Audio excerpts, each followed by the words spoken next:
Okay, so at this point, you are probably just plugging along, knitting, and trying to get to the required 70 inches. Okay, is something I want to mention and this is part of the knitting process, that mistakes might happen. Or, quite common, is that some stitches come off your needle, or your needle comes out altogether. Do not panic. Do not panic if this happens to you. This definitely happens. My children used to like to pull the needles out of my projects just for fun, but it does not mean that your project is ruined. And also, as you can see, if the knitting needle comes out, your project is not going to spontaneously start unraveling. So it's not as scary as it seems. Inserting the needle back in is very simple. You will see these little loops each stitch. It's easy to thread the needle back through all of them. See?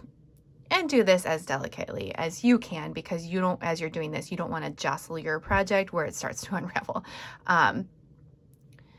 All right, so see, I'm getting to the end here, and you just thread your needle back in.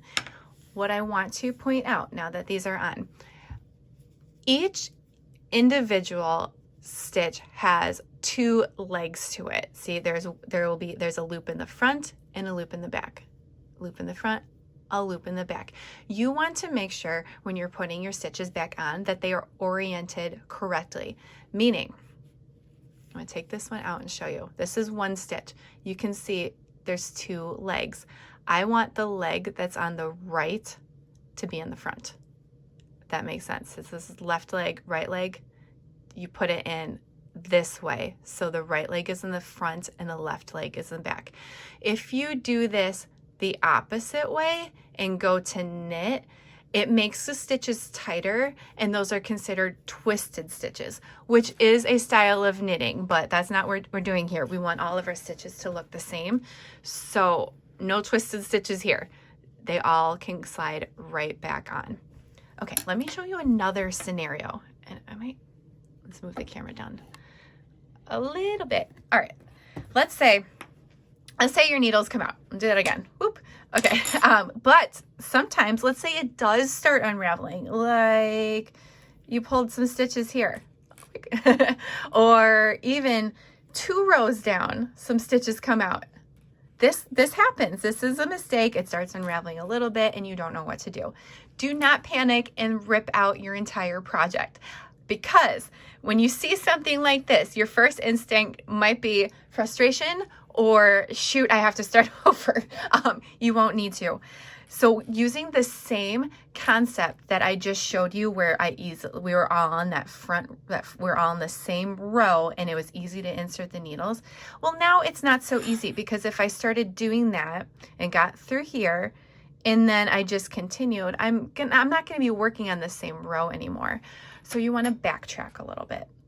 Do you see my end? This is my project yarn. We're just going to take out a few rows. To the point where the bottommost mistake is. So here, I'm going to unravel. I'm going to take this out.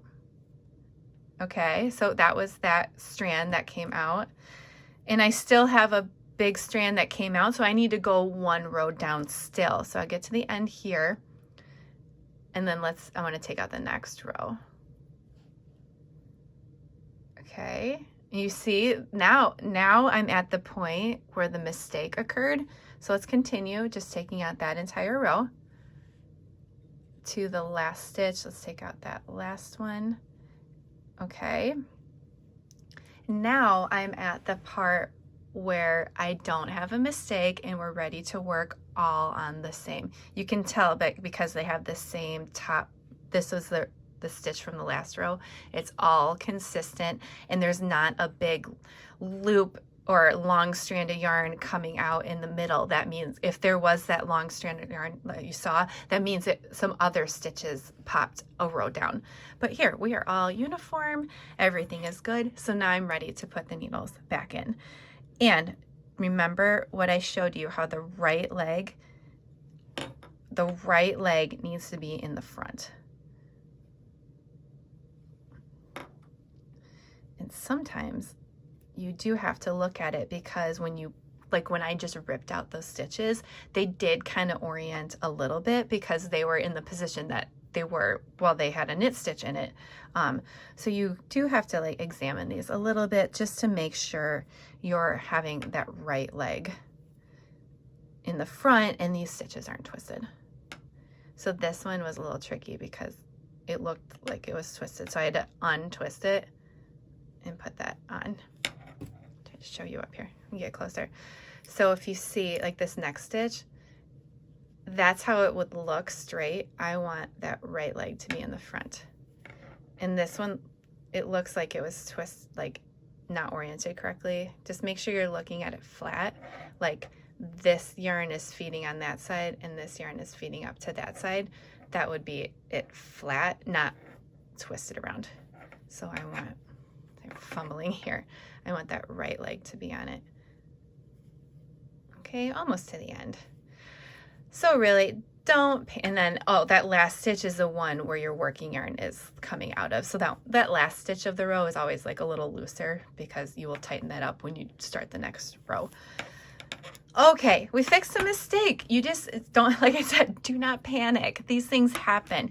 And if you do need to carefully and rip out a few rows so you're at a place where it's all even, that go for it. You don't have to start your project over. Okay, I hope you find that helpful. Also, I hope you don't encounter this error, but if you do, it is definitely a common one. All right, well, when you're done with, when you get to 70 inches, keep knitting, then watch my next video, and I'm going to show you how to bind off the project when we're on that final row. Okay,